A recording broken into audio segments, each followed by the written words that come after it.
Hello बेटा, दक्षिणा की क्लासरूम में आपका बहुत बहुत स्वागत है। और आज मेरे साथ आप कुछ नई बातें, नई चीज़ें दोबारा सीख रहे हैं। और इन सब चीज़ों के अंदर अपने को क्या पढ़ना है, अपने को बहुत सारी चीज़ें देखनी है कि एग्जैक्टली हमें इस लेक्चर के अंदर नर्वस सिस्टम के बेसिक कंसेप्ट की स्टडी करनी है, जो कंसेप्ट इस चैप्टर के कोर को क्रिएट करते हैं। अब तुम बोलोगे कि सर आप तो हर लेक्चर में ये वाली बात बोलते हो कि हम चैप्टर के बेसिक को पढ़ रहे हैं। पढ़ तो रहे हैं बेटा, ये 2-3 लेक्चर्स इस तरीके से हैं कि आपने अगर ये लेक्चर्स को अच्छे से समझा तो ये जो पॉइंट्स मैं आपको जो बताऊंगा, ये इतनी सारी जगह, इतनी मल्टीपल जगह आते हैं ना कि ये पॉइंट्स यहाँ तुम सीखो और हर जगह अप्लाई होगा, हर जगह अप्लाई होगा। इनफैक्ट आप जब पढ़ेंगे बेटा, जब मैं आपको ये वाला चैप्टर पढ़ा दूंगा ना और आपको हार्मोनल वाला चैप्टर पढ़ाऊंगा, फिर आपको रियलाइज़ होगा कि हार्मोन्स का काम तो भैया एक्सक्रीटरी सिस्टम में भी था, गैस्ट्रिक सिस्टम में भी था। हार्मोन्स का काम आपके पास उसके अंदर भी मिलता है, ब्लड फॉर्मेशन जो एरिथ्रोपॉइटिन टाइप के बनता है। फिर न्यूरल कंट्रोल आपका गैस्ट्रिक एरिया का भी हो सकता है, जी गैस्ट्रिक सिक्रेशन बढ़ेंगी, कम होंगी। न्यूरल कंट्रोल आपका एक्सक्रीशन प्रोसेस का भी हो सकता है। आपके शरीर में जितने भी फिजियोलॉजिकल प्रोसेसेस हो रहे हैं ना, उन सब प्रोसेस का बेटा न्यूरल कंट्रोल और केमिकल कंट्रोल हो सकता है। तो ये जो चैप्टर के ये वाला जो आज का लेक्चर है, ये अगेन एक बेसिक लेक्चर है जो हमें इस न्यूरल कंट्रोल के बेसिक कंसेप्ट्स को इंट्रोड्यूस करवाएगा और बढ़िया बढ़िया पॉइंट्स बताएगा। और जब इस पोर्शन को अपन कर लेंगे, उसके बाद हम सेंट्रल नर्वस सिस्टम की डिटेल्स के साथ स्टार्ट करेंगे। तो आओ मेरे साथ करते हैं शुरू। शुरुआत में हम लोग जो करेंगे, हम एनसीईआरटी की रीडिंग करेंगे। एनसीईआरटी की रीडिंग के बाद मैं आपको नोट्स की रीडिंग कराऊंगा, कुछ एसेंशियल पॉइंट्स को समझाऊंगा, बताऊंगा, जिन पॉइंट्स को आप लिखेंगे।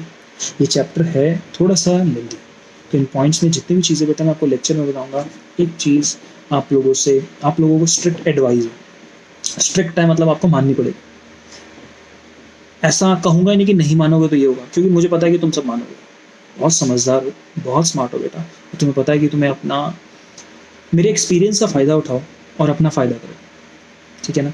मैं अगर आपको कोई बात बोलता हूँ तो बेटा मुझे पता है कि आपको कौन सी बात बोली हुई, किस बात का कितना कैसा असर होगा। अगर मैं आपको एक तरीका बताता हूँ, उस तरीके को फॉलो करोगे तो फ़ायदा क्या होगा, अगर नहीं फॉलो करोगे तो नुकसान क्या होगा। इसलिए trust me, keep working and understand what I am trying to tell you and follow it on बंद करके। क्या कहना है, आपके सामने स्क्रीन पे लिखा हुआ the human neural system. Neural, nervous है ना, कुछ भी ऐसा वर्ड बोलो, न्यूरोनल, न्यूरल सब चलता है। The human neural system is divided into two parts: the central neural system and the peripheral neural system. Central nervous system बोलो, central neural system, सब वर्ड चलते हैं, ये आपको बता चुका हूँ। The central nervous system includes the brain and the spinal cord and is the site for information processing and control. Information process करना बहुत ज़्यादा ज़रूरी होता है। क्या होता है मतलब इंफॉर्मेशन प्रोसेस करने का, तो आप इस बात को देखो। आप क्या कर रहे हो, आपकी आंखें और आपके कान इस टाइम एक्टिवली इन्वॉल्व है। आपकी आंखें देख रही है कि स्क्रीन पे क्या चल रहा है, और आपके कान सुन रहे हैं कि स्क्रीन से आवाज़ क्या आ रही है।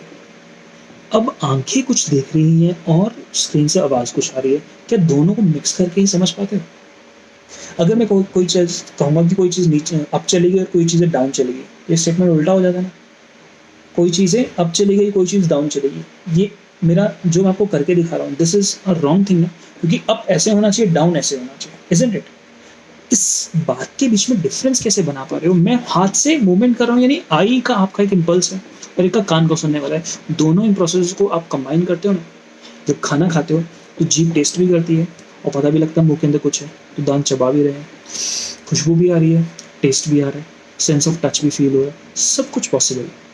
तो ये जो इन्फॉर्मेशन जो बेटा हम लोग बाहर से डिराइव करते हैं ना, इस इन्फॉर्मेशन को ना हम लोग एनालाइज करते हैं, इस इन्फॉर्मेशन को तोलते हैं, इस इन्फॉर्मेशन को समझते हैं, इस इन्फॉर्मेशन को प्रोसेस करते हैं। और यही बात मैं आपको यहाँ पे समझाना चाह रहा था कि word is processing. Information is processed कहाँ पर? अपने शरीर में, ब्रेन और स्पाइनल कॉर्ड के अंदर। इस इन्फॉर्मेशन को प्रोसेस करके एक अप्रोप्रिएट सिग्नल आता है कि मैं आपसे पूछता हूँ व्हाट इज योर नेम, तो मैंने एक स्टिमुलस निकाला, मुंह से कुछ बोला और आपके कान के अंदर गया, कान में गया और आपके दिमाग में जब पहुंचा तो दिमाग ने उसको ना क्या किया, आपके दिमाग ने बेटा उसको ना मुझे ऐसा कहना चाहिए कि प्रोसेस करना शुरू किया।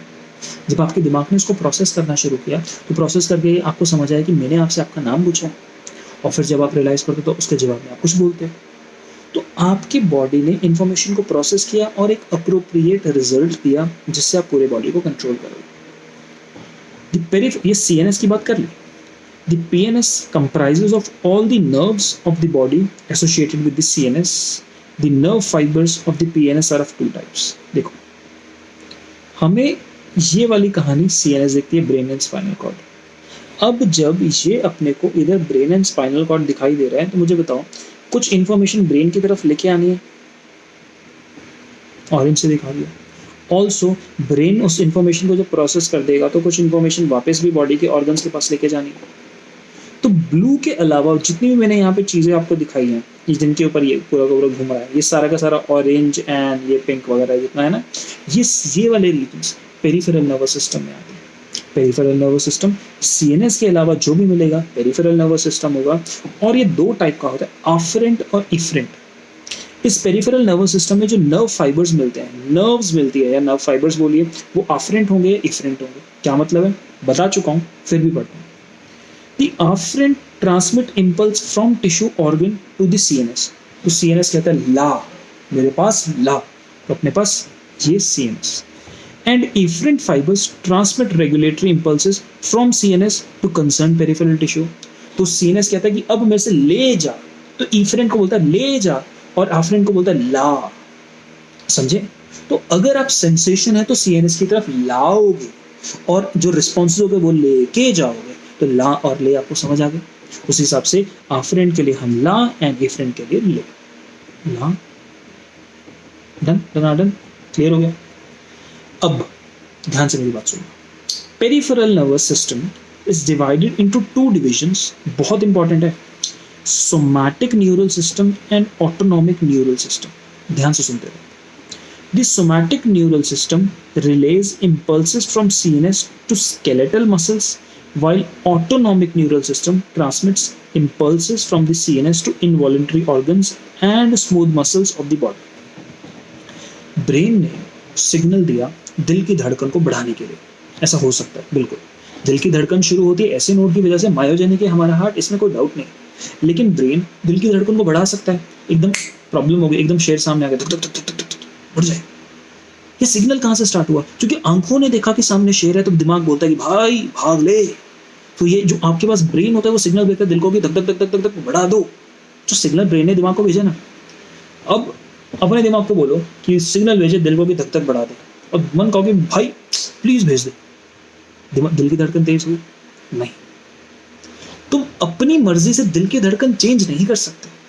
आपको धड़कन को बदलने के लिए, आपको बस समझ रहे हो तुम लोग, धड़कन को बदलने के लिए आपको एक एप्रोप्रिएट स्टिमुलस चाहिए, मालूम है ना. तो दिल की धड़कन चेंज करने के लिए आपको एक एप्रोप्रिएट स्टिमुलस चाहिए. तो मैं इस स्टिमुलस की बात कर रहा हूं. अब आपके पास जब आपका ब्रेन सिग्नल भेजता है, पेरिफेरल नर्वस सिस्टम के थ्रू भेजेगा. अब पेरिफेरल नर्वस सिस्टम के थ्रू अगर उस ब्रेन ने सिग्नल भेजा किसी इंटरनल ऑर्गन को, तो इंटरनल ऑर्गन जो होता है आपका लिवर, आपका स्टमक, आपका दिल या बॉडी में लंग्स, जो एक ऐसे एरियाज हैं जो आपके कंट्रोल में तो नहीं है. तो ब्रेन उनको जो सिग्नल भेजेगा वो एक ऐसा सिग्नल है, वो एक ऐसे माध्यम के थ्रू सिग्नल भेजेगा कि जो आपकी पर्सनल विल और आपकी मर्जी के अधीन नहीं होगा, आपकी विल के अंदर आपकी मर्जी से कंट्रोल नहीं होगा. पहला पॉइंट ये तो समझ आ गया. और दूसरा पॉइंट, ऐसा भी तो ब्रेन सिग्नल भेज सकता है. मेरे ब्रेन ने सिग्नल भेजा कि हाथ उठाओ, और हाथ उठ गया, हाथ नीचे करो, हाथ नीचे चला गया. सिग्नल कहाँ से आया? यहाँ से. और सिग्नल किसको भेजा? यहाँ पे इस हाथ के अंदर जो स्केलेटल मसल्स हैं, शोल्डर में स्केलेटल मसल्स हैं, उनको भेजा कि हाथ ऊपर करो, कर लिया, हाथ नीचे करो, कर लिया. मुंह से बोलो तो आवाज निकल रही है, चुप, कुछ भी नहीं बोल रहा हूँ. समझ गए? तो अब आपका ब्रेन पेरिफेरल नर्वस सिस्टम के थ्रू दो जगह सिग्नल भेज सकता है. एक ऐसा सिग्नल भेज सकता है जो आपकी मर्जी की मदद यानी मर्जी के अकॉर्डिंग चलता है, और एक आपकी मर्जी के अकॉर्डिंग नहीं चलता. तो हमने यहाँ दो डिविजन्स दिए. कहा है सोमैटिक और ऑटोनॉमिक. सोमैटिक वहाँ सिग्नल लेके जाता है जिन एरियाज को आपकी मर्जी से इन्वॉल्व होना होता है, जिन कामों को आपकी मर्जी के अकॉर्डिंग होना होता है. और ऑटोनॉमिक वहाँ जाता है जिन एरियाज को, जिन कामों को आपकी मर्जी से अकॉर्डिंग नहीं होना. तो ऑटोनॉमिक सीधी सी बात है, बॉडी के विसरल ऑर्गन्स के पास लेके जाएगा. बॉडी के अंदर जो स्मूथ मसल्स होंगे, कार्डियक मसल्स होंगे, वहाँ लेके जाएगा. और जो सोमैटिक होगा कहाँ लेके जाएगा? सीएनएस में. सीएनएस से स्केलेटल मसल्स की तरफ लेके जाएगा. क्योंकि बॉडी में अगर कुछ कंट्रोल कर सकते तो भाई वो स्केलेटल मसल्स ही तो हैं. उनकी कंट्रोलिंग, कॉन्ट्रैक्शन सब कुछ कंट्रोल कर सकते हो. तो ये वाली गेम हुई. The autonomic nervous system is further classified into sympathetic and parasympathetic nervous system. ध्यान से देखते रहो, अभी सबकी ये पूरी जो बात एनसीईआरटी वाली है, इस पूरी बात को मैं आपको फ्लो चार्ट के फॉर्म में दिखाऊंगा। हमने पीएनएस को बांटा सोमैटिक ऑटोनॉमिक, क्लियर, पीएनएस को सोमैटिक ऑटोनॉमिक में बांट दिया और मैंने इस ऑटोनॉमिक को सिंपैथेटिक और पैरासिम्पैथेटिक और आगे बांट दिया। सिंपैथेटिक कब काम करता है, पैरासिम्पैथेटिक कब काम करता है, समझाऊंगा विद डिफरेंसेस। अभी के लिए एनसीईआरटी को पढ़ डालते हैं।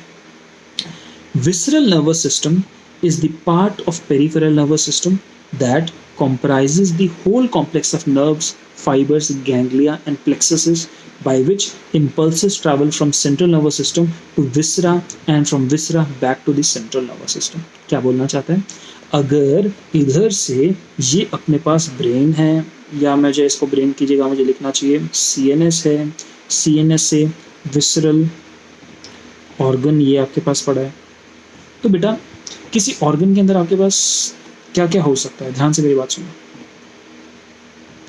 गैंग्लिया हो सकता है किसी ऑर्गन के अंदर या उसके पास, बिल्कुल। यहाँ पे प्लेक्सस हो सकता है। प्लेक्सस जब भी वर्ड आएगा तो याद रखना, प्लेक्सस मीन्स नेटवर्क। प्लेक्सस यहाँ भी प्लेक्सस किसका होगा, न्यूरॉन्स का नेटवर्क होगा। तो सीएनएस यहाँ पे भेज रहा है और यहाँ से वापस सिग्नल जा रहा है, जिनमें प्लेक्सस, गैंग्लिया, नर्व, फाइबर्स एक अकेला या बहुत सारे इन्वॉल्व है। तो ये सारी की सारी चीज़ which is focusing on this visceral system, तो ये पूरी की पूरी चीज़ें बेटा क्या होंगी, ये आपके पास विसरल नर्वस सिस्टम होती हैं। बोलो बात क्लियर हुई। विसरल नर्वस सिस्टम क्या था, ये आपको समझ आ गया। तो विसरल नर्वस सिस्टम सीएनएस के साथ कोऑर्डिनेशन में रहता है और कोऑर्डिनेशन में रहने के साथ visceral organs, specifically visceral nervous system मतलब मुझे क्या देना चाहिए कि आपके पेरिफेरल नर्वस सिस्टम का ही पार्ट है। सीएनएस के अलावा सब कुछ पेरिफेरल है, पेरिफेरल का ही पार्ट है जो विसरल ऑर्गन्स के लिए स्पेसिफिकली टारगेटेड है। डन होगी बात, डन, क्लियर। अब यहाँ पे देखो, हमने कहा नर्वस सिस्टम दो हिस्से भाई, एक सीएनएस और भाई दूसरा पीएनएस। बोलो बात क्लियर होती है, पढ़ लो उसको जरा। सीएनएस में ब्रेन डाला और स्पाइनल कॉर्ड डाला, मस्त, done are done, free. Peripheral nervous system में वो लंबी लंबी नर्व्स जो बॉडी के अलग अलग पार्ट्स को सीएनएस से कंट्रोल जोड़ के रखती है। इस पीएनएस के अंदर आफ्रेंट एंड इफरेंट नर्व्स होती हैं, समझ आता है। और ये पीएनएस का दो हिस्से हैं, एक वॉलंटरी जो आपकी मर्जी के अकॉर्डिंग चलता है, जो आपकी मर्जी वाले सिग्नल लेके जाता है, और एक इनवॉलंटरी जो आपकी बिना मर्जी के सिग्नल लेके जाता है, यानी जिनमें आपकी मर्जी नहीं चलती, ऐसा कहूँगा। अगर आप जितना भी वॉलंटरी मूवमेंट है सब सोमैटिक के मदद से होगा, और अगर इनवॉलंटरी होगा तो ऑटोनॉमिक। अब मेरी बात ध्यान से सुनो। अब आपके पास कोई बॉडी में एक ऐसा फंक्शन हो रहा है, ध्यान से मेरी बात सुनिए। बॉडी के अंदर एक आपके पास एक ऐसा फंक्शन हो रहा है जिससे आपकी दिल की धड़कन का जो रेट है ना वो बढ़ गया। दिल की धड़कन का रेट क्या हो गया, बढ़ गया। और ऐसा भी तो हो सकता है कि दिल की धड़कन का रेट कम हो गया। चलो मैं एक सिग्नल दिमाग से भेजता हूँ जिससे हमारी गैस्ट्रिक सिक्रेशंस बढ़ गई, और ऐसा भी तो सिग्नल भेज सकता हूँ जिससे गैस्ट्रिक सिक्रेशन कम हो गई। समझ पा रहे? यानी आपका ऑटोनॉमिक नर्वस सिस्टम जो है वो सिग्नल्स पॉजिटिव वाले भी दे सकता है, नेगेटिव वाले भी दे सकता है। समझ पा रहे हो? इन सब चीज़ों की ना साइंटिस्ट ने स्टडी करी। आप यहाँ पे जरा अच्छे से कुछ पॉइंट समझाने वाले तुम्हें। यहाँ पे आंखों के अंदर आइरिस होता है, उसके बीच में स्पेस होता है प्यूपिल। तो कभी आप देखना प्यूपिल, जब हम लाइट से अंधेरे कमरे में जाते हैं तो प्यूपिल एक्सपैंड हो जाता है और प्यूपिल कॉन्ट्रैक्ट भी कर सकता है। तो ये आप लाइट के चेंजेस के अकॉर्डिंग करते हो। इतना बात आपको समझ आती है। बट बेटा आपको क्या मालूम है, जिस दिन जब आप झूठ बोलते हो तो आपका प्यूपिल कॉन्ट्रैक्ट कर जाता है। जब आप एकदम सच बोल रहे होते हो, आप नॉर्मल बिना टेंशन में नहीं होते तो प्यूपिल उतना का उतना ही रहता है। समझ पा रहे हो मैं क्या कहने की कोशिश कर रहा हूँ? अब दिल की धड़कन कभी बढ़ भी सकती है, कभी कम भी हो सकती है। दिल कभी जोर से पंप कर सकता है, कभी स्लोली पंप कर सकता है।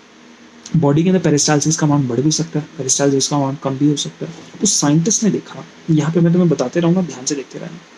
साइंटिस्ट कहता है कि डायलेशन भी हो सकती है, कॉन्स्ट्रिक्शन भी हो सकता है प्यूपिल की, प्यूपिल ऐसा भी हो सकता है, ऐसा भी हो सकता है।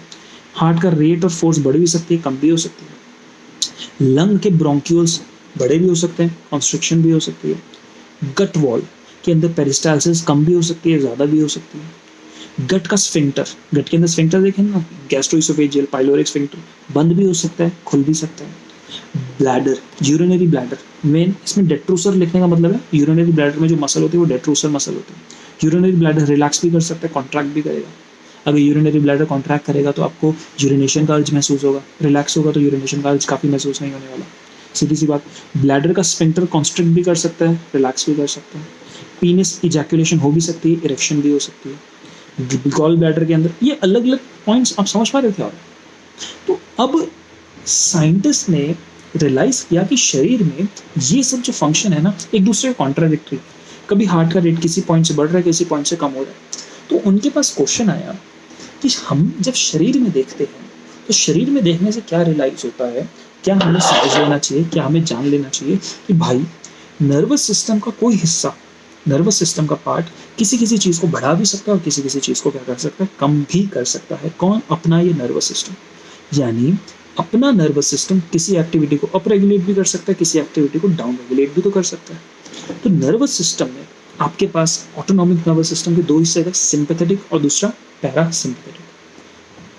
क्या होता है सिंपैथेटिक, क्या होता है पैरासिम्पैथेटिक? ध्यान से मेरी बात सुनो। सिंपैथेटिक नर्वस सिस्टम एक शरीर में तब चलता है, कौन सा? सिंपैथेटिक। जब एक कंडीशन होती है, सिंपैथेटिक नर्वस सिस्टम बेटा तब चलता है जब आप डेंजर में होते हो। कब होते हो? जब आप डेंजर में होते हो। आपके सामने एक शेर आ गया, आप डेंजर में। जब आपके सामने शेर आ गया, तब आप डेंजर के अंदर है, तो क्या कंडीशन होगी? आप इमेजिन करो कि तुम एक जंगल में हो और तुम्हारे सामने एक शेर आ गया। तो जैसे शेर आएगा, तुम्हारी आंखों से प्यूपिल डायलेट करेगा कि ज़्यादा से ज़्यादा लाइट अंदर आए।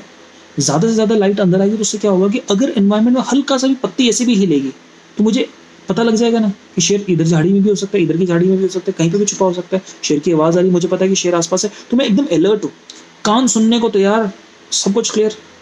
दिल की धड़कन कम होगी, बढ़ जाएगी? बढ़ जाएगी। धक धक धक धक धक धक। क्यों बढ़ेगी? क्योंकि दिल की धड़कन बढ़ गई तो ब्लड का फ्लो ऑर्गन्स के पास ज़्यादा, ब्रेन के पास ज़्यादा और मसल्स के पास ज़्यादा।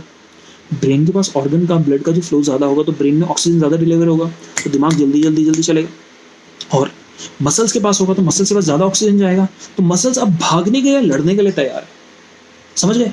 तो आप ये सब पॉइंट समझ रहे हो? अब एक बात बताओ, जब बेटा खाना खाते हैं तो खाना खाने के बाद नींद आती है कि नहीं आती? खाना खाया, खाना खाने के बाद नींद आती है कि नहीं? हाँ आती है। इसका रीज़न पता क्या है? जब हम डाइजेशन करते हैं तो डाइजेशन करते वक्त, करने के दौरान, during the process of digestion हमारा शरीर एनर्जी मांगता है। क्या करता है? हमारा शरीर एनर्जी मांगता है। कब? डाइजेशन के दौरान। तो आपके शरीर ने एनर्जी मांगा, तो आप सोचो कि आपके सामने शेर आ गया, आपको आपके शरीर की एनर्जी डाइजेशन के प्रोसेस में नहीं चाहिए। आप चाहते हो कि जो शरीर की एनर्जी है that should be directed towards the सारी की सारी मसल्स। तो डाइजेशन का प्रोसेस कम होना चाहिए, मतलब कम होना चाहिए, बढ़ जाना चाहिए? तो आंसर क्या बोलोगे? एनर्जी रिक्वायरिंग प्रोसेसेस जैसे डाइजेशन वो बंद हो जाएंगे, कम हो जाएंगे। समझ पा रहे हो कि नहीं? बात समझ पा रहे हो? इतनी क्लियर हो रहा है? अब जरा मेरे साथ पॉइंट देखना। Sympathetic, S for sympathetic, S for stress. तब प्यूपिल का आइरिस डायलेट होना चाहिए कि नहीं? क्यों? डायलेट होगा तो आंखें खुली रहेंगी, ध्यान से देख पाओगे। हार्ट की रेट भी बढ़ जाएगी, फोर्स भी बढ़ जाएगी, धक धक धक धक धक धक धक। लंग के ब्रोंक्यूल्स खुल जाएंगे, ज़्यादा से ज़्यादा सांस एक्सचेंज हो सके। ठीक है। गट की वॉल की पेरिस्टाल्सिस कम हो जाएगा, गट के अंदर मूवमेंट कम हो जाएगी, डाइजेशन का अमाउंट कम हो जाएगा। ठीक है।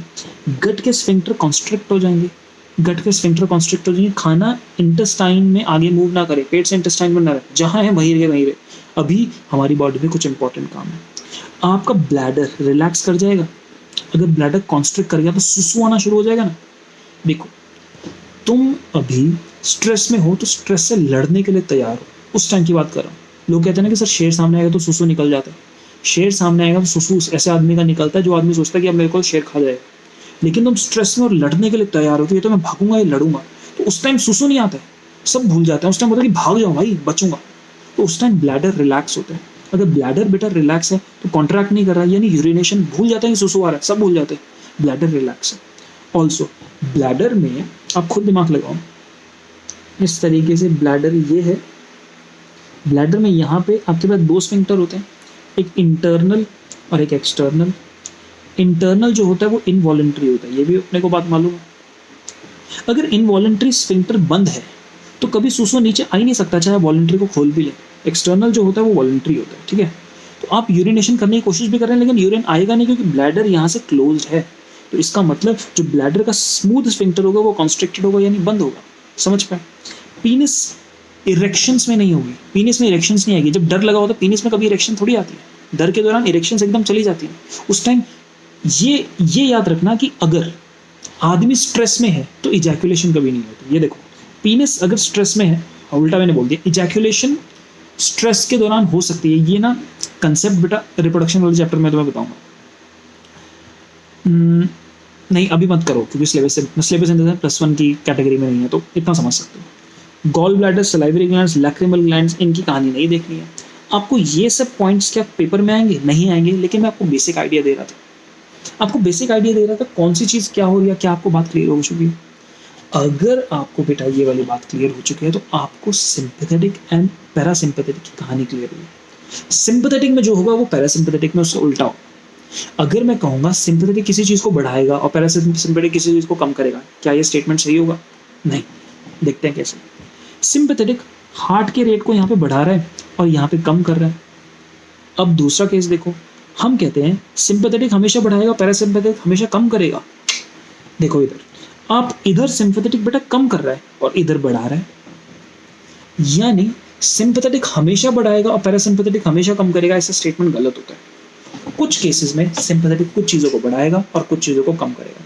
अपोजिटली पैरासिम्पैथेटिक भी कुछ चीज़ों को बढ़ाएगा और कुछ चीज़ों को क्या करेगा? कम करेगा। तो क्या यहाँ तक की कहानी में आपको सिंपैथेटिक और पैरासिम्पैथेटिक क्लियर हुआ? डेफिनेशन पढ़ो मेरे साथ। They have sympathetic have excitatory effects. Excitatory effects यानी बॉडी को जब इमरजेंसी आती है तब ये सिस्टम क्या हो जाता है? एक्टिवेट हो जाता है। इसके इफेक्ट्स कामिंग इफेक्ट्स होते हैं। जब शरीर नॉर्मल कंडीशन में वर्क करता है तो आपके पास कौन सा सिस्टम एक्टिवेटेड है? पैरासिम्पैथेटिक नर्वस सिस्टम एक्टिवेटेड है। तो यहाँ तक की थी ये वाली बेसिक कहानी। छोटा सा एक पोर्शन और रहता है, उस पोर्शन के अंदर बेटा सिर्फ और सिर्फ इवोल्यूशन के हिसाब से आपको दिखाना चाहता हूँ। ये आपके पास है, आप पूरा का पूरा पढ़ सकते हैं, इसमें कोई डाउट नहीं, क्योंकि इवोल्यूशन मैंने बहुत ही अच्छे से एक्सप्लेन किया है in the complete animal kingdom. यानी ये कंप्लीट पूरा का पूरा पेज ऊपर से लेकर नीचे तक आपको फर्स्ट क्लास तरीके से परफेक्टली मज़ेदार तरीके से क्लियर है।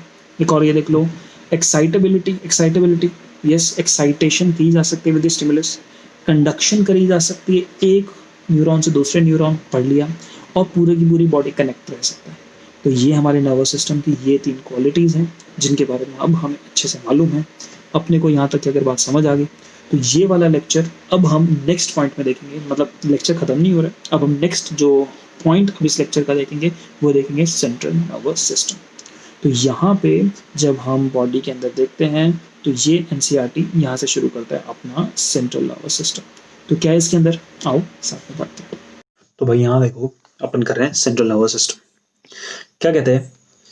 Brain is the central information processing organ of a body and acts as a command and control system। जाहिर सी बात है, हमारी पूरी बॉडी का पूरा command control system, main area जहाँ से सब कुछ कंट्रोल होता है, जो मेन एरिया सबसे इंटेलिजेंट है, जो हर एक चीज़ के लिए रिस्पॉन्सिबल है, कमांड एंड कंट्रोल सेंटर सब कुछ अपना ब्रेन है। It controls the voluntary movements, the balance of the body, functioning of vital involuntary organs, heart, lungs and stuff, thermoregulation, hunger, thirst, circadian 24-hour rhythms of a body, activities of several endocrine glands and human behavior। ये जितनी चीज़ें सब underline कर दी, ये इसके functions हैं, और आपको कुछ भी याद नहीं करना क्योंकि सिंपल है। कुछ चीज़ें इसमें इंपॉर्टेंट हैं जो आपको, जिनके तरफ आपका ध्यान मैं लेके जाना चाहता हूँ, ज़रा यहाँ पे ध्यान देना। बैलेंस ऑफ द बॉडी में मेंटेन करता है, ये बात समझ आती है। हमारी बॉडी का बैलेंस हमारे ब्रेन की वजह से मेंटेन है। एक वर्ड है थर्मोरेगुलेशन। थर्मोरेगुलेशन तो समझते हो ना? बॉडी में, आपकी बॉडी में टेम्परेचर कितना है बेटा बताओ मेरे को। अगर आपकी बॉडी में अगर अभी थर्मामीटर लगा के देखा जाए तो जो टेम्परेचर आज है वही टेम्परेचर कल रहेगा, वही परसों रहेगा। हो सकता है कि आपको बुखार हो जाए तो टेम्परेचर चेंज हो, but under the normal circumstances temperature तो सेम रहता है। यानी बॉडी का जो ये टेम्परेचर है ये एनवायरनमेंट के अकॉर्डिंग ना हो, ये एक डेफिनेट वैल्यू पे बना रहे, इसकी वैल्यू सेम की सेम रहे, यानी ये वर्ड है थर्मोरेगुलेशन। ये हमारा ब्रेन इसमें एक्टिवली इन्वॉल्व होता है। हंगर एंड थर्स्ट, भूख वगैरह लगने में। Circadian 24 hour rhythms of the body. क्या है ये 24 आवर रिदम्स? हम ना बेटा सोते हैं, जागते हैं, खाना पीना सब कुछ खाते हैं। आप कुछ चीज़ें रियलाइज करो, आपको नींद एक डेफिनेट टाइम पे आएगी, अगर आप अलार्म ना लगाएं और रोज सेम टाइम पे उठ रहे हैं तो अगले दिन भी बिना अलार्म के आपकी नींद खुल जाती है, कोई दिक्कत नहीं आती, अपने आप खुलती है। एक ही टाइम पे भूख लगती है कि सुबह ब्रेकफास्ट के आसपास जो टाइम होता है उस टाइम भूख लगनी शुरू हो जाएगी, दिन के टाइम भूख लगनी शुरू हो जाएगी, रात के टाइम भूख लगनी शुरू हो जाएगी। तो ये सब क्या है? ये सर्काडियन रिदम्स है। तो समझे, हमारी जो ह्यूमन शरीर होता है ना बेटा, ह्यूमन बॉडी या ह्यूमन एग्जिस्टेंस हमेशा इस पैटर्न्स में एग्जिस्ट करती है। पैटर्न्स में यानी वो ना साइक्लिकल मैनर में एग्जिस्ट करती है। ह्यूमन बॉडी ना सरप्राइजेस नहीं चाहती, वो ना मैं एक साइक्लिकल तरीके से ही एग्जिस्ट करेगी। इसका ना इंपॉर्टेंस तो मैं समझाता हूँ। देखो मेरी ये वाली बात कि आज आप 6 बजे उठते हैं सुबह, अगले दिन 6 बजे उठते हैं और हर रोज आप 6 बजे उठते हैं। अब आपकी बॉडी जो है ना, उसको पता है कि ये आदमी ना इस टाइम पीरियड के आसपास सोता है, इस टाइम पीरियड के आसपास उठता है, तो ये this person is sleeping for 6 hours. तो आपकी बॉडी ना उस हिसाब से अपनी नींद की रिक्वायरमेंट रख लेगी। अगर आप समझ लीजिए आप सोना शुरू करते हैं 9 घंटे, तो अगर आप 9 घंटे से पहले उठ गए ना, तो आपकी ना बॉडी में अजीब सा फील होगा, थकान महसूस होगी। और फिर अपनी बॉडी को नई साइकिल दो, आप 6 घंटे सोना शुरू करो, आपकी बॉडी उस हिसाब से अडेप्ट कर लेगी। आप 4 घंटे सोना करो, बॉडी उस हिसाब से भी अडेप्ट कर लेगी। बॉडी को लेकिन बेटा एक कॉन्टिन्यूटी चाहिए होती है। समझ पा रहे हो मेरी बात? इसीलिए कहा जाता है कि जब आप बॉडी के साथ कुछ करते हैं, जैसे आपने एग्जाम देना बेटा, नीट का एग्जाम होता है 2 to 5, ये एग्जाम की टाइमिंग्स होती है। तो जैसी बॉडी की बायोलॉजिकल क्लॉक चलती है ना, तो बॉडी का इस तरीके से भी देखते हैं कि एक डेफिनेट टाइम पीरियड है जहां पे दिमाग आपका मैक्सिमम एफिशिएंसी से काम करेगा। तो अगर आपका एग्जाम 2 से 5 है और 2 से 5 के दौरान आप घर में प्रैक्टिस के दौरान आप एग्जाम देते हैं, खुद ब खुद एग्जाम की प्रैक्टिस करते हैं, तो इससे बेनिफिट पता क्या होगा? एग्जामिनेशन हॉल में आपका ब्रेन ऑलरेडी ट्रेंड है कि इस टाइम के अंदर उसको इफेक्टिवली काम करना है। एग्जामिनेशन में 2 से 5 में ब्रेन एकदम मस्त काम करेगा, साइक्लिकल मैनर। अगर आज आप सुबह 6 बजे उठते हैं, अगले दिन 8 बजे उठ रहे हैं, फिर इस दिन 5 बजे उठ जा रहे हैं, तो बॉडी इतना डिस्टर्ब रहेगी, आप एफिशिएंटली काम नहीं कर सकते। समझ गए? तो ये सर्काडियन रिदम्स आई बिलीव आपको क्लियर हो गया। It is also the site for processing of vision, hearing, speech, memory, intelligence, emotions and thoughts, सब कुछ ब्रेन इन्वॉल्व। अब ह्यूमन ब्रेन इतना इंपॉर्टेंट स्ट्रक्चर है, तो इसको ना आपको बचा के रखना पड़ेगा। कैसे बचाते हो, यहाँ पे एनसीईआरटी डिस्कस करता है। The human brain is well protected by the skull. Skull ऊपर वाली जो हमारी बोन होती है, स्कल में ऊपर ऊपर क्रेनियम होता है ना, पूरा का पूरा ये स्कल है। देखो क्रेनियम आगे से पूरा का पूरा इस चीज ने अंदर ने खोपड़े के अंदर दिमाग बैठा है ना, बड़ा ही जरूरी। Inside the skull the brain is covered by cranial meninges consisting of an outer layer called durameter, a very thin middle layer called arachnoid, and the inner layer which is in contact with the brain tissue is called as pyometer. Statement समझ नहीं आता, तो समझ नहीं आता तुम बोलोगे sir घबराओ नहीं, अपन समझ लेंगे, सेकंड लगाएंगे। यहाँ पे जरा अच्छे से ऑब्जर्व करो कि आपको ब्रेन को प्रोटेक्ट किए रखना है। अगर ब्रेन को प्रोटेक्ट किए रखना है तो सीधी सी बात, ये अपने पास अपने को स्कल दिखाई दे रहा है, तो स्कल के अंदर ब्रेन होना चाहिए। तो ये स्कल में जो ऊपर बोन्स है बेटा, ये बोन्स क्या है? ठीक है, इसके अंदर हमें नर्वस सिस्टम मिलता है। बस अभी तक आपको ब्रेन नहीं दिखाई दे रहा। अब मैं क्या करता हूं, यहां से इस बोन को हटा देता हूं, इधर से इस बोन को हटा देता हूं, इधर से इस बोन को हटा दिया। तो सबसे पहले इन 3 बोन्स ने मिलकर क्या काम किया? ब्रेन को बचाने का काम किया, ब्रेन की प्रोटेक्शन की काम करी।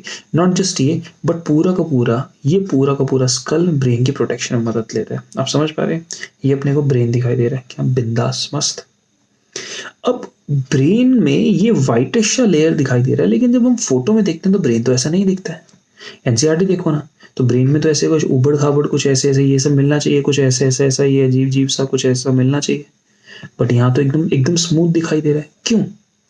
यहाँ पर जो आउटर मोस्ट कवरिंग है ना बेटा, यहाँ पे कवरिंग है, आप देख सकते हो अपर लेफ्ट में लिखा है पेरियोस्टियल क्रेनियल ड्यूरामीटर। इतना टेंशन नहीं लेना, सीधा बोलो ये वाली कवरिंग है ड्यूरामीटर। कौन सा कवरिंग है? ड्यूरामीटर।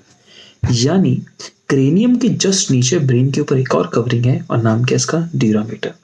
बेटा ड्यूरामीटर को हटाएंगे तो आप यहाँ पे देखो, इस साइड यहाँ पे आपको सेकंड कवरिंग मिलेगी, और ड्यूरामीटर के बाद इसके ऊपर नेक्स्ट कवरिंग मिलती है अरेक्नॉइड मीटर। नेक्स्ट में देख सकते हो ये अरेक्नॉइड मीटर। अब अरेक्नॉइड मीटर हटाएंगे तो इसके नीचे तीसरी कवरिंग दिखा नहीं रखी, लेकिन तीसरी कवरिंग होती है पायामीटर। यानी अगर हम इस तरीके से अरेंज करें तो इस तरीके से सबसे बाहर आपको मिला cranium, dura mater, arachnoid mater and pia mater. यानी अगर इस पूरे स्टेटमेंट को देखें, PAD पैड एंड उसके ऊपर क्रेनियम, ये आपके पास ब्रेन की कवरिंग है। बाहर dura mater, arachnoid mater and pia mater. समझिए, ये पायामीटर की जो कवरिंग है ना, ये ब्रेन के टिश्यू के साथ फ्यूज्ड है। यानी जो ब्रेन में न्यूरॉन्स है ना, वो पायामीटर के साथ जुड़े हुए, चिपके हुए हैं। पायामीटर ऐसा नहीं है कि तुमने उसके पकड़ के निकाल लिया, वो चिपका हुआ है। समझे? तो इसलिए यहाँ पे NCERT लिखती है कि जो पायामीटर है the inner layer which is in contact with the brain tissue and it is called as pyometer। समझे? कितना कहानी क्लियर हो गई? अब यहाँ तक NCERT बेसिक चीज़ों की बात करती है, फिर NCERT कहता है कि हम ब्रेन को 3 हिस्सों में बांट देते हैं और इन 3 हिस्सों की कहानी स्टार्ट करती है। लेकिन अपना काम यहाँ खत्म नहीं होता है। अपने का काम अगर अपने को समझना है तो ये पूरी की पूरी कहानी आपके सामने, वो हमारे नोट्स के एक्स्ट्रा पॉइंट्स जो हमें समझना, जानना, देखना बेहद ज़रूरी है। क्या है ये एक्स्ट्रा पॉइंट्स? देखते हैं। क्योंकि कहानी बेटा हम लोग CNS से स्टार्ट कर रहे हैं तो जायज़ सी बात है, CNS के अंदर ब्रेन होगा, स्पाइनल कॉर्ड होगा, तो ब्रेन भी है, स्पाइनल कॉर्ड भी है। अब जब आप ब्रेन एंड स्पाइनल कॉर्ड को देखते हो तो याद करो आपके पास कॉर्डेट कैरेक्टरिस्टिक्स। बेटा कॉर्डेट कैरेक्टरिस्टिक्स पढ़ते हैं तो नोटोकॉर्ड पढ़ते हैं, डॉर्सल हॉलो नर्व कॉर्ड भी तो पढ़ते हैं, याद है? Dorsal hollow nerve cord. तो ये जो नर्व कॉर्ड होती है, ये न्यूरल ट्यूब या फिर अपन इसको कह सकते हैं नर्व कॉर्ड। ये नर्व कॉर्ड डेवलप होती है into the brain and spinal cord. Chordates में जब हम लोग एम्ब्रियोनिक फॉर्म में होते हैं उस टाइम ब्रेन स्पाइनल कॉर्ड नहीं, उस टाइम नर्व कॉर्ड थी। नर्व कॉर्ड डेवलप हुई ब्रेन एंड स्पाइनल कॉर्ड में। इतना ब्रेन की बात करते हैं। ब्रेन के लिए ऐसा कहा जाता है कि ना एक बोन्स के बॉक्स में है, बोनी बॉक्स, और बोनी बॉक्स हमें मालूम है क्रेनियम है, इसका बोन्स के बॉक्स के अंदर फंसा हुआ है। अब ब्रेन की टोटल, क्योंकि इतना बड़ा बॉक्स है, 3D है, तो इसकी कुछ कैपेसिटी होगी। नॉर्मली जब साइंटिस्ट ने ऑब्जर्व किया, साइंटिस्ट ने वॉल्यूम मेजर करने की कोशिश करी, क्या वॉल्यूम मेजर करने की कोशिश करी, तो ऑब्जर्व किया फीमेल्स एंड मेल्स में रफली अलग अलग वैल्यूज मिलती हैं। मेल्स में क्योंकि साइज बॉडी का बड़ा होता है, रफली इट इज 1500 cc, फीमेल्स में it is 1350 cc। roughly what I'm trying to tell you is this is the amount of volume inside the skull जिस एरिया में ब्रेन आपका फैला हुआ है।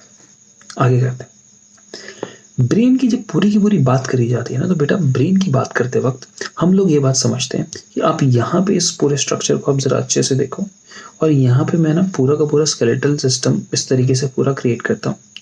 हमने मूवमेंट एंड लोकोमोशन में पढ़ा था कि हम क्रेनियम के अलग अलग पार्ट्स बनाते हैं।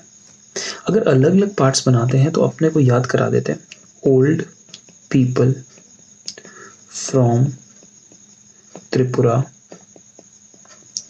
ईट स्पाइडर्स। स्पिनच, स्पाइडर, जो भी आपको अच्छा लगता है। ओल से बनता है ऑसिपिटल, पीपल से पेराइटल, एफ से फ्रंटल, यहां से टेम्पोरल, एथमॉइड एंड स्फेनॉइड। यही से इतना अपने को समझ आता है। तो ये अपने को जब हिस्से हैं तो ये हिस्से अपने को ये इस एरिया में मिल सकते हैं। अब अपने पास जो बेटा यहाँ पे हिस्सा है, अगर हम बात करें इस हिस्से की, जो सामने दिखाई दे रहा है, ये फ्रंटल हिस्सा है, फ्रंटल बोन। ये बात क्लियर है? अब इस फ्रंटल बोन के जस्ट नीचे आपके पास जो ब्रेन का हिस्सा होगा ना, ये जो आपको हिस्सा दिखाई दे रहा है, this is the frontal lobe of the brain. समझ गए? अगर हम यहाँ पे पेराइटल बोन देखेंगे, ये दोनों हमारी पेराइटल बोन्स हैं, ये और ये, तो अगर पेराइटल बोन्स के अगर नीचे ऑब्जर्व करेंगे तो ये जो अपने को अब हिस्सा दिखाई दे रहा है, ये पेराइटल बोन्स के जो जस्ट नीचे है वो पेराइटल लोब होगा। जो लोब ऑसिपिटल बोन के नीचे होगा वो आपके पास ऑसिपिटल लोब होगा। समझ पा रहे हो? हमने क्या किया, ब्रेन को अलग अलग लोब्स के अंदर बांट दिया, अलग अलग लोब्स के अंदर बांट के इस तरीके से अलग अलग एरियाज बोल दिए। ये डायग्राम अभी तो तुम्हें नहीं समझ आएगा, बट डायग्राम के अंदर बेटा दो चीजों को मैंने अंडरलाइन किया हुआ है, और इसके ऊपर ना ये एनसीईआरटी में बिल्कुल भी नहीं दिया हुआ, बट क्वेश्चंस आ जाते हैं। ये इन क्वेश्चंस को आप लोग ना इन वर्ड्स को भी याद कर लेंगे, समझाऊंगा मैं बाद में। यहां तक समझे? ब्रेन के lobes frontal, temporal, parietal, occipital. Sphenoid, ethmoid तो अंदर अंदर बोन्स थी, तो उनके साथ कोई ब्रेन के लोब्स नहीं होते, ये प्रिडोमिनेंट था। ब्रेन में भी बेसिकली ये 4 ब्रेन के, जो ऊपर वाला 4 ब्रेन होता है, आप सीखोगे आगे, उसके लोब्स होते हैं। जब आप क्रेनियम के जस्ट नीचे ऑब्जर्व करते हो तो आपको मालूम लगा कि ब्रेन के अंदर 3 कवरिंग्स हैं। कवरिंग्स के नाम pia mater, arachnoid mater and dura mater. 3 समझ सकते हो? तो बेटा अंदर से बाहर की तरफ की ये कहानी हो रही है, पायामीटर, एरेक्नॉइड मीटर, ड्यूरामीटर। इन तीनों कहानी को लेके एनसीईआरटी कुछ भी खास एक्सप्लेन नहीं करती, इनकी डिटेल्स पे भी एनसीईआरटी नहीं जाती, लेकिन इनकी डिटेल्स हमें याद करना जरूरी है। जो सबसे बाहर वाली कवरिंग है जो क्रेनियम से जस्ट नीचे मिलती है बेटा, वो ड्यूरामीटर है। और ड्यूरामीटर है क्योंकि वो बहुत ड्यूरेबल होती है, और ड्यूरेबल का मतलब एक लंबे वक्त चलने वाली, ड्यूरेबल का मतलब जो स्ट्रांग है। तो अगर आप ड्यूरामीटर को बहुत स्ट्रांग समझ के चल रहे हैं तो आप क्या कहेंगे? ड्यूरामीटर अगर है बहुत स्ट्रांग तो बेसिकली वो कोलाजन का बना है। किसका बना है? कोलाजन का। तो ड्यूरामीटर जो होता है बेटा वो कोलाजन का बना होता है। ये वाली बात आप समझ गए? सिंपल। ड्यूरामीटर कोलाजन का है, और ड्यूरामीटर के साथ एसोसिएटेड चीजें क्या है यहाँ पे देखो। आउटर मोस्ट है, कोलाजन का बना है। ड्यूरामीटर के स्ट्रक्चर को ऑब्जर्व करते हुए हम कहते हैं कि इसमें ना 2 लेयर्स होती हैं। ड्यूरामीटर कोलाजन की है, लेकिन 2 लेयर्स हैं और कॉन्टिन्यूस है, चिपके हुए हैं। जैसे मेरे हाथ है ना, इस तरीके से चिपके हुए हैं, कॉन्टिन्यूस चल रहे हैं।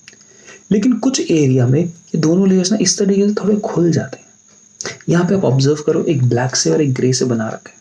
एक ये वाली लेयर, एक ये वाली लेयर, नीचे वाली और एक ऊपर वाली। ये 2 लेयर्स ड्यूरामीटर की तो हैं, कॉन्टिन्यूस चल रही हैं, चिपक के चल रही हैं इस तरीके से, लेकिन किसी एरिया में दोनों खुल गई। They are made up of 2 layers, continuous in nature, but at certain areas become separated and form a cavity called as sinus.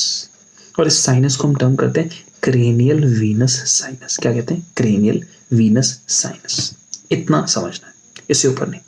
यानी जब ये दोनों इस तरीके से चिपक के चल रहे, कुछ एरिया में इस तरीके से थोड़े खुल जाते हैं तो एक कैविटी, खोखला एरिया बना लेते हैं, और इस एरिया को हम कहते हैं क्रेनियल वीनस साइनस। क्या आपको यहाँ तक ये बात समझ आ रही है? इस तरीके से ये अरेंजमेंट है।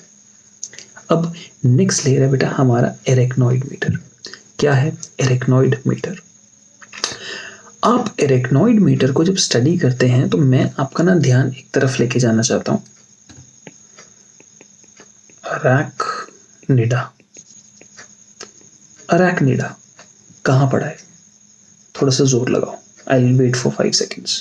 अरैक्निडा, सोचो कौन से चैप्टर में पढ़ा है? आपने ऑलरेडी पढ़ चुके हो।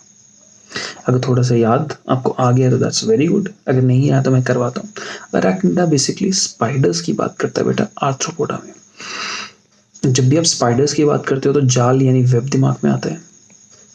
साइंटिस्ट ने ड्यूरामीटर के नीचे जो लेयर थी अरैक्नॉइड मीटर को स्टडी किया तो रियलाइज किया इसका जो स्ट्रक्चर है वो रफली कैसे है, वो वेबी स्ट्रक्चर है, जैसे जाल सा होता है ना वैसा सा स्ट्रक्चर है। इतना क्लियर। जब एरेक्नॉइड मीटर की बात करी गई तो याद किया गया, समझा गया ये वाला लेयर जो आपको यहाँ दिखाई दे रहा है ऑरेंज कलर का। ठीक है ना बेटा? अब ऐसी कंडीशन है कि ये 2 एरियाज थे, ये इस तरीके से हमारे पास ड्यूरामीटर था, ऐसे लगा हुआ था, कुछ एरिया में खुल जाता है। तो इस ड्यूरामीटर के नीचे अपने को एरेक्नॉइड मीटर मिलता है। तो कुछ एरियाज में arachnoid mater just below cranial venous sinus उसके अंदर घुस जाता है। यानी यहाँ आप अच्छे से ऑब्जर्व कर सकते हो, ये एरेक्नॉइड मीटर इस क्रेनियल वीनस साइनस के अंदर घुस गया है, इस एरिया में घुस चुका है ना, ये येलोइश ऑरेंजिश रीजन घुस गया है इस एरिया में। तो ऐसे एरेक्नॉइड मीटर ना बेटा फिंगर लाइक एक्सटेंशंस, जैसे वेलाई होती है ना इंटेस्टाइन में, वैसे ही एक्सटेंशंस बना लेता है इस क्रेनियल वीनस साइनस के स्पेस में। इस स्पेस के अंदर वो कोई काम करेगा। क्या काम करेगा अभी अपने को टेंशन नहीं लेना, बस अभी आप 1 सेकेंड के लिए समझो कि ये क्या स्ट्रक्चर है। क्या ये ऑरेंजिश जो स्ट्रक्चर ये आपको बीच में दिखाई दे रहे हैं, ये ऑरेंजिश जो स्ट्रक्चर अपने को दिखाई दे रहे हैं, ये ऑरेंजिश वही स्ट्रक्चर है जो एरेक्नॉइड मीटर बना रहा है, और एक कहाँ जा रहे हैं क्रेनियल वीनस साइनस में। क्या काम करते हैं वहां पे? पहली बात, इनको एरेक्नॉइड विलाई कहते हैं, पहला पॉइंट। दूसरा point, they reabsorb CSF from subarachnoid space and pour it into blood in the sinus. ये वाली ना लाइन का सिग्निफिकेंस बेटा आपको भी समझ नहीं आएगा, तो समझ नहीं आएगा तो छोड़ दो। जब हम थोड़ा थोड़ा आगे करेंगे, जब मैं आपको सेरिब्रोस्पाइनल फ्लूइड पढ़ाऊंगा उसके अंदर ये वाली बात कहूंगा। क्या सीधी सी बात, ये स्टेटमेंट ये वाली चीजें क्या सिलेबस में है? नहीं है। ये सिलेबस में चीजें नहीं है तो आपको याद नहीं करनी है, समझना है। ठीक है, कंसेप्ट यहां से पकड़ना है। बेटा जब हम ये स्ट्रक्चर देख रहे हैं तो आप स्ट्रक्चर में एक चीज रियलाइज करेंगे, ड्यूरामीटर की 2 लेयर्स तो हैं, बिल्कुल ठीक। 2 लेयर्स के नीचे जब एरेक्नॉइड मीटर आता है ना, तो ड्यूरामीटर और एरेक्नॉइड मीटर के बीच में स्पेस है जिसको हम सब ड्यूरल स्पेस कहते हैं। क्या कहते हैं? सब ड्यूरल स्पेस। बात क्लियर? ओके। अब एरेक्नॉइड मीटर पे आओ, और एरेक्नॉइड मीटर के नीचे पायामीटर आनी चाहिए ना, लेकिन पायामीटर आने से पहले फिर एक और स्पेस मिलता है जो उसके एरेक्नॉइड मीटर के नीचे मिलता है, तो इसलिए इसको कहेंगे सब एरेक्नॉइड स्पेस। ठीक।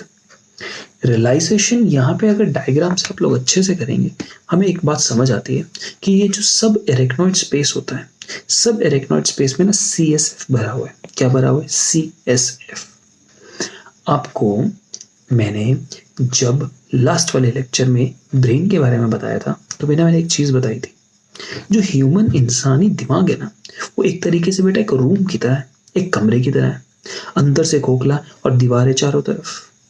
जो ये दीवारें हैं वो न्यूरॉन्स और न्यूरोग्लियल सेल्स की बनी है, और ये अंदर से जो खोखला स्पेस है ना, इस खोखले स्पेस को, ब्रेन के हॉलो स्पेसेस को हम एक नाम देते हैं, और नाम क्या देते हैं बेटा? हम इसको कहते हैं वेंट्रिकल्स। क्या कहते हैं? वेंट्रिकल्स। ध्यान से देखो, hollow spaces with in brain, हम इनको क्या क्या टर्म करते हैं? वेंट्रिकल्स। और ये वेंट्रिकल्स जो होते हैं बेटा, ये वेंट्रिकल्स ना फ्लूइड फिल्ड होते हैं, किसी एक पर्टिकुलर टाइप के फ्लूइड से भरे होते हैं। तो ये फ्लूइड फिल्ड है, तो फ्लूइड कौन सा वाला होता है? फ्लूइड होता है सेरिब्रो स्पाइनल फ्लूइड। क्या होता है? Cerebro spinal fluid. तो जस्ट मैंने तुम्हें बताया वेंट्रिकल्स जो हैं, वो वेंट्रिकल्स ब्रेन के अंदर है, विद इन दी ब्रेन है। ठीक। बट यहां तो ये अगर बात करते हो, ब्रेन के बाहर एरेक्नॉइड मीटर होता है ना, तो अगर मैं तुम्हें यहाँ पे स्ट्रक्चर बोलूं कि इस तरीके से, अगर ये इस तरीके से ब्रेन है, ध्यान से स्ट्रक्चर को देखिएगा, इस तरीके से ब्रेन है, और यहाँ पे कंडीशन ये है कि ये हमारे पास लेयर है, अरे ऐसे नहीं बनाते, ये वाला लेयर है जो मैं रेड से दिखा रहा हूँ, ये अपने पास एरेक्नॉइड मीटर है। क्या है? Arachnoid mater. तो इस एरेक्नॉइड मीटर के नीचे खाली स्पेस में ना बेटा, खाली स्पेस में भी CSF भरा होता है। यहाँ पे आपको दिख रहा है, ये जो खाली स्पेस है ना एरेक्नॉइड मीटर के जस्ट नीचे, यहाँ पे भी CSF भरा हुआ है। और इस ब्रेन जो अंदर से खोखला है ना, इस खोखले एरिया में भी CSF भरा हुआ है। समझ पाए हो? तो आपको रफली आइडिया लग गया ये कैसा अरेंजमेंट है। यानी ब्रेन के बाहर भी, और इस तरीके से अगर अपने पास ब्रेन है, ये मैं कवरिंग बेटा ब्रेन की ऐसी सी होती है,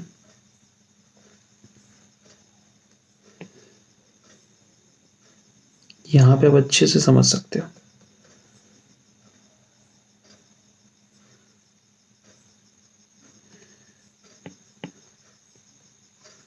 इस तरीके से जो ये ब्लू कलर का बना रहा हूं, ये CSF है, और CSF ब्रेन के अंदर भी और ब्रेन के बाहर भी। और बाहर कहने का मतलब मैं इसमें कहूंगा दिस इज इनसाइड सब एरेक्नॉइड स्पेस, और ये क्या है? वेंट्रिकल्स। बोलो बात क्लियर है? इस पॉइंट में कोई डाउट नहीं ना? यहां तक अपने को सेट हो गया। तो आप जरा इस बात को अच्छे से इमेजिन करो, ब्रेन की बाहरी सतह में और ब्रेन के सेंटर में आपको ये फ्लूइड मिलता है। क्या काम करेगा? वी डोंट केयर अभी तक, क्योंकि अभी मैं CSF वाले टॉपिक पे नहीं आया, लेकिन CSF इस तरीके से प्रेजेंट है। डन होगी बात? क्लियर? कैसे बनेगा, कहां से आएगा, इस लाइन का मतलब क्या है, सब बाद में समझाऊंगा। अभी के लिए यहाँ पे इस लेक्चर की लास्ट वाली चीज पे देखो, हम थर्ड मेनिंजेस पे जाएंगे। Pia mater, inner most and highly vascular. Highly vascular मतलब इस लेयर के अंदर ब्लड सप्लाई बहुत ज्यादा होती है, क्योंकि ये ब्रेन के साथ चिपका होता है, कॉन्टैक्ट में होता है, तो फर्मली एडहियर्ड विद द ब्रेन। ठीक है। कुछ पॉइंट्स में ना ये ब्रेन के साथ चिपका हुआ है, कुछ पॉइंट्स में बेटा पायामीटर ना ब्रेन के टिश्यू के साथ मर्ज कर जाता है। ध्यान से मेरी बात सुनना, पायामीटर एक कवरिंग है, कवरिंग है तो जायज सी बात है, वो न्यूरॉन्स की नहीं बनी, वो ब्रेन की कवरिंग है, तो प्रोटेक्टिव कवरिंग है। उसके अंदर वस्कुलर टिश्यू बहुत ज्यादा है। हम ब्रेन में कुछ इलाकों में ऑब्जर्व करते हैं कि जो पायामीटर होता है वो ब्रेन के टिश्यू के साथ मिलके एक नया स्ट्रक्चर डेवलप करता है। Pyometer at some points merge with the brain tissue and form a structure, and structure is called as choroid plexus. क्या स्ट्रक्चर बना दिया? choroid plexus. यानी पायामीटर प्लस ब्रेन का tissue at certain areas fuse together and after fusing together make a structure called as choroid plexus. अब ये जो choroid plexus होता है ये ब्रेन के अंदर मिलने वाला जो CSF होता है उसको सिक्रीट करता है। किसको सिक्रीट करता है? ब्रेन के अंदर मिलने वाला CSF। क्या आपको यहां तक ये वाली बात क्लियर हो गई? पक्का? यहां तक अगर आपको बात क्लियर होगी तो ये वाला वर्ड बेटा आप टोटली इग्नोर कर दोगे। इसको टीला कोरोइडिया कहते हैं। क्या होता है ये आपको बिल्कुल भी नहीं चाहिए। ये लिखा रहने दो, आप भी अपने नोट्स में एग्जैक्टली ऐसे लिख दो, क्योंकि कभी जिंदगी में वर्ड ऐसे लिखा हुआ गया तो आपको ऐसा लगेगा कि हमने पढ़ा है। कोरोइड प्लेक्सस के साथ एसोसिएटेड कोई चीज होती है, क्या होती है नहीं बताऊंगा, जरूरत बिल्कुल भी नहीं। अभी सिर्फ समझो कि ब्रेन के अंदर 3 बाहर वाला dura mater, arachnoid mater, pia mater. Pia mater brain के टिश्यू के साथ मिला होता है और किसी पॉइंट में ब्रेन के टिश्यू के साथ मिलके एक नया स्ट्रक्चर बना डालता है, जिस स्ट्रक्चर को हम लोग टर्म करते हैं कोरोइड प्लेक्सस। कोरोइड प्लेक्सस का काम क्या? ह्यूमन शरीर में कोरोइड प्लेक्सस बनाता है CSF, that is cerebro spinal fluid. यहां तक NCERT की लाइनिंग्स और हमारे नोट्स फिनिश ऑफ होते हैं इस लेक्चर के अंदर। नेक्स्ट लेक्चर में बेटा आपको शुरू करवाएंगे मेनिंजाइटिस, CSF की पूरी कहानी और ब्रेन के अलग अलग हिस्से। तो आज के लिए बेटा इतना ही। मन लगा के पढ़ते रहो, लगे रहो, बहुत ऊंचा जाना है, बहुत ऊंचे ऊंचे हमारे ख्वाब हैं, उन ख्वाबों को पाना है। सेल्फ डिसिप्लिन, विल पावर, इन सब क्वालिटीज के साथ हमें आगे बढ़ते जाना है। बढ़ते रहेंगे, एक ना एक दिन हम पहुंच जाएंगे। छोटे छोटे स्टेप हर रोज, ये हमारे जीत का एक मात्र तरीका। तो इसी के साथ साथ बेटा जाओ, फोड़ो।